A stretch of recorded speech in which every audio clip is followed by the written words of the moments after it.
안녕하세요. 이천공동체 여러분. 오늘은 10일과 거라사의 광인을 치유하시다라는 제목으로 하나님의 복음을 묵상하겠습니다. 비유와 기적을 통해서 여러분 복음의 의미를 더 깊이 묵상하고 있습니까? 복음이라는 것이 단지 예수님께서 우리를 위해 이 땅에 오셨다라고 하는 그런 큰 의미로만 생각하는 것이 아니라 한 사건 한 사건을 통해서 보여주셨던 그 복음의 능력과 그 사건을 통해서 우리에게 적용할 수 있는 부분이 무엇인가를 함께 묵상하고 있습니다. 오늘 이 거라사 광인은요, 이방 땅, 특별히 예수를 알지 못하는 땅에 예수님께서 친히 가셔서 전하셨던 그 복음의 사건을 우리에게 기록하고 있습니다. 오늘 말씀에 보면 예수님께서는 거라사 지방을 가시기 위해 배를 타고 가셨습니다. 너무 사역에 지치셔서 배에서 잠시 주무시고 계실 때 그 배에 광풍이 쳤습니다. 제자들은 너무나 힘들었고 자신의 노력으로 그 광풍을 피할 수 없기 때문에 예수님을 부득이 깨웠습니다.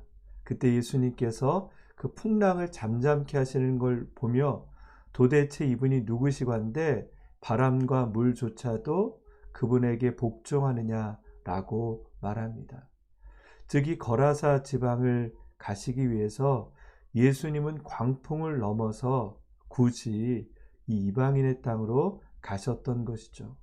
바로 그 이유는 오늘 본문 말씀에 있는 광인, 귀신 들린 사람을 위해 주님께서 친히 이방 땅에 갔음을 보여주고 계십니다.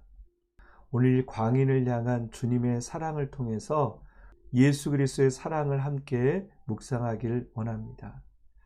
여러분, 오늘 말씀에 있는 이 데가볼리는 데카폴리스라는 10개의 도시라는 의미를 갖고 있습니다. 주전 64년에 폼페이 장군이 유대를 분열시킬 목적으로 이 거라사 지방의 도시를 만들어서 이방인들을 이주시켰다라고 합니다.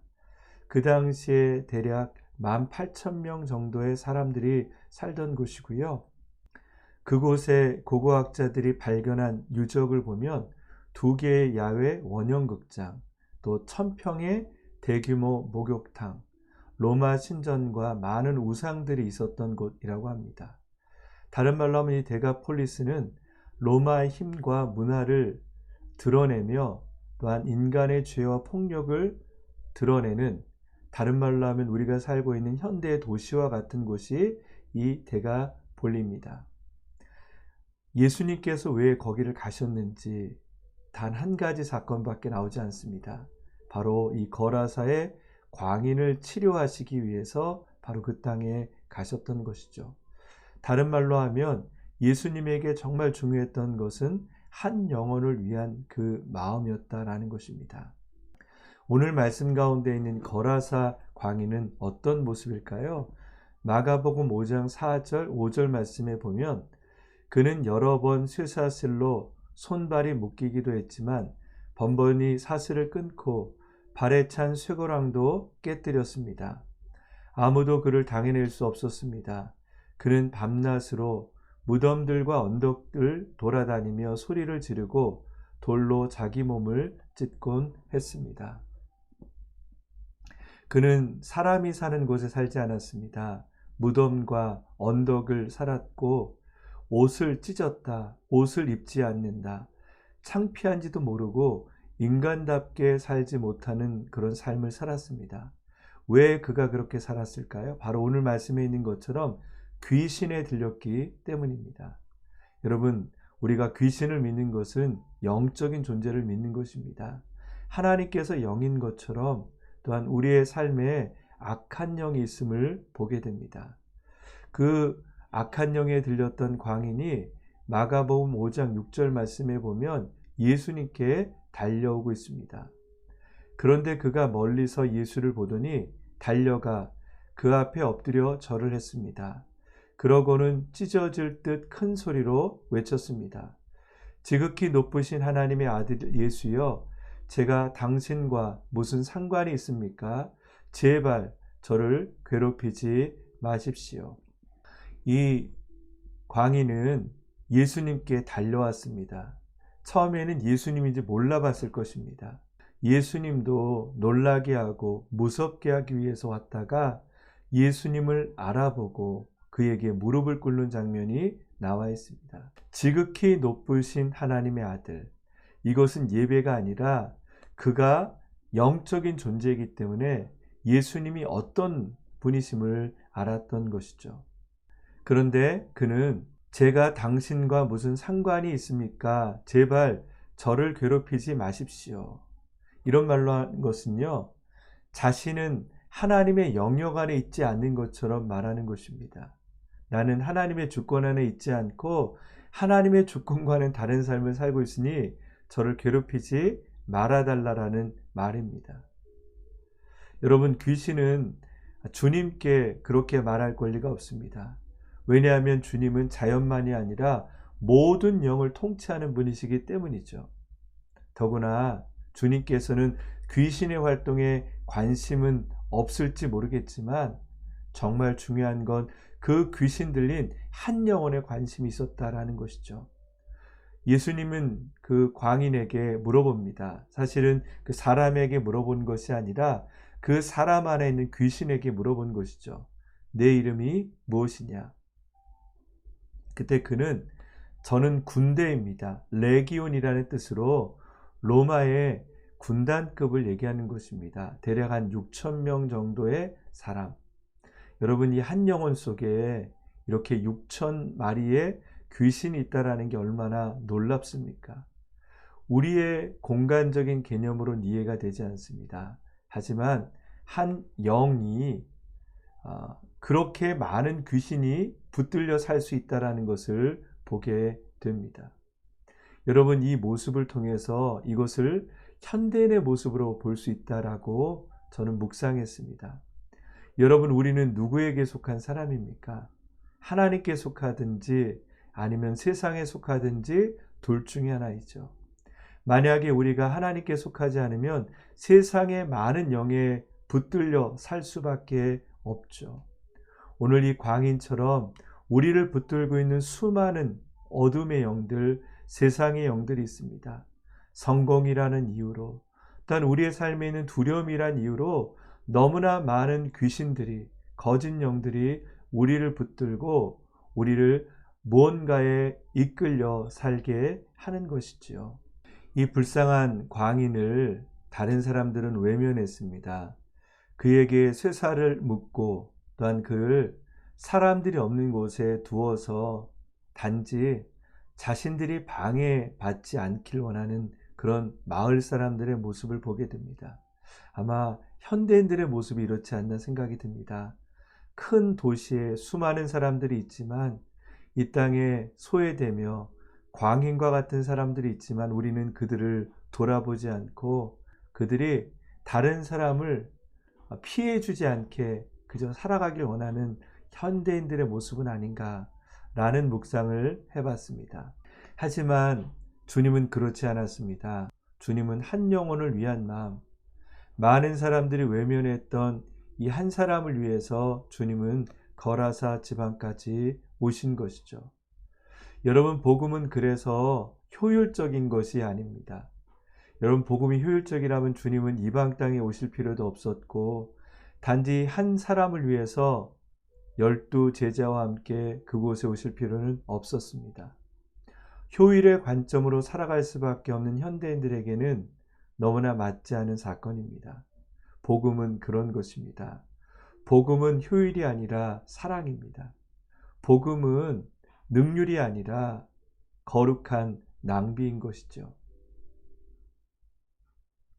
더구나 이 광인을 주님이 찾아오셨죠.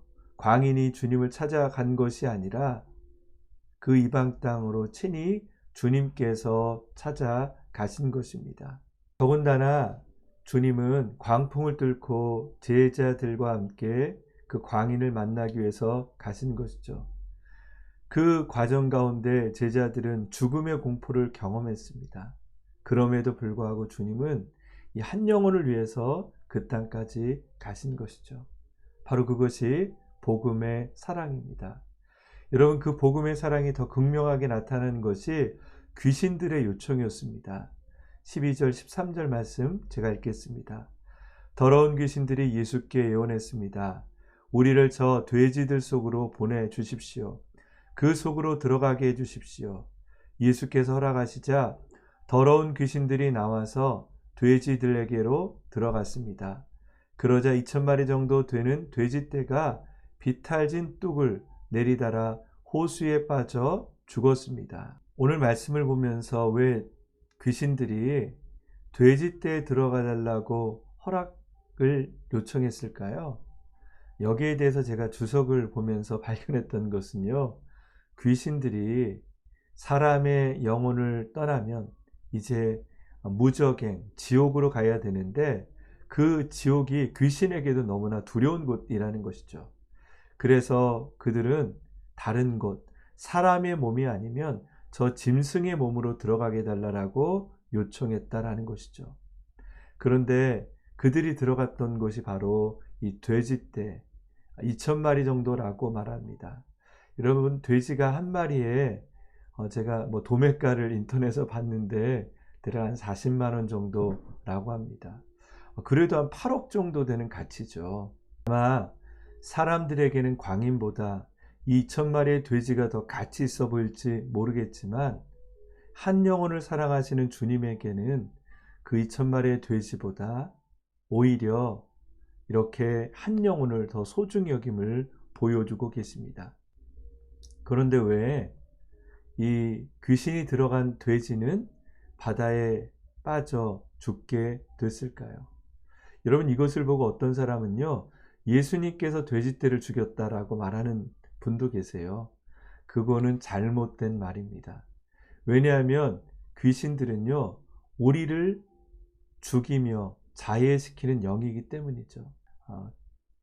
광인의 몸에 들어가서 자기 몸을 학대하며 죽이려고 했던 것처럼 바로 이 돼지떼에 들어가서 돼지 스스로를 죽이도록 만든 것이 바로 귀신의 영향력입니다.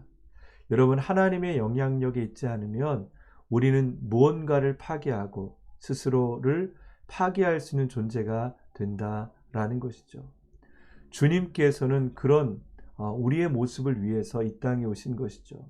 주님이 오셔서 세상을 파괴하는 우리에게 오히려 하나님의 사랑으로 살아갈 수 있는 것들을 보여주신 것입니다. 여러분, 그런데 오늘 이 광인이 치유를 받은 이후에 어떤 일이 일어났습니까? 귀신 들린 사람이 회복됐다라는 것은 복음의 능력이고 오늘 이 사건의 클라이막스입니다. 여러분, 주님은요, 어떤 질병, 어떤 영에서도 우리를 해방시킬 수 있는 구원자, 능력자이십니다. 그런데 이것을 보았던 사람이 동네에 알리기 시작했습니다. 그랬더니 동네 사람들이 좋아하는 것이 아니라 오히려 자기의 돼지가 물에 빠져 죽은 것을 보고 오히려 실망하며 화를 내는 장면이 나옵니다. 16절, 17절 말씀에 보면 이 일을 본 사람들은 귀신 들렸던 사람에게 무슨 일이 일어났으며 돼지들은 어떻게 됐는지 그들에게 이야기해 주었습니다. 그러자 사람들은 예수께 제발 이 지방에서 떠나달라고 부탁했습니다. 여러분, 주님께서는 그들을 위해서 이 땅에 오셨고 또 거라사 지방에 가셨습니다. 하지만 그들은 복음의 능력을 알아보지 못하고 예수님을 알아보지 못하고 예수님, 당신은 우리에게 필요 없습니다. 이 지방을 떠나달라고 요구했습니다. 복음을 이해하지 못한 사람은 복음을 받아들일 수 없는 것이죠. 세상의 것을 사랑하는 사람은 하나님의 것, 영을 사랑할 수 없는 것이죠. 그들은 복음보다 자신의 재산이 더 중요했던 것입니다.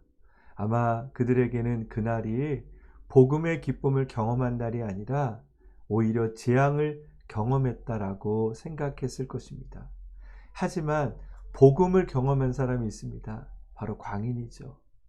주님은 그 광인에게 이렇게 말합니다. 이 일을 전하라. 그리고 그는 거라사 지방의 첫 번째 선교사가 됩니다.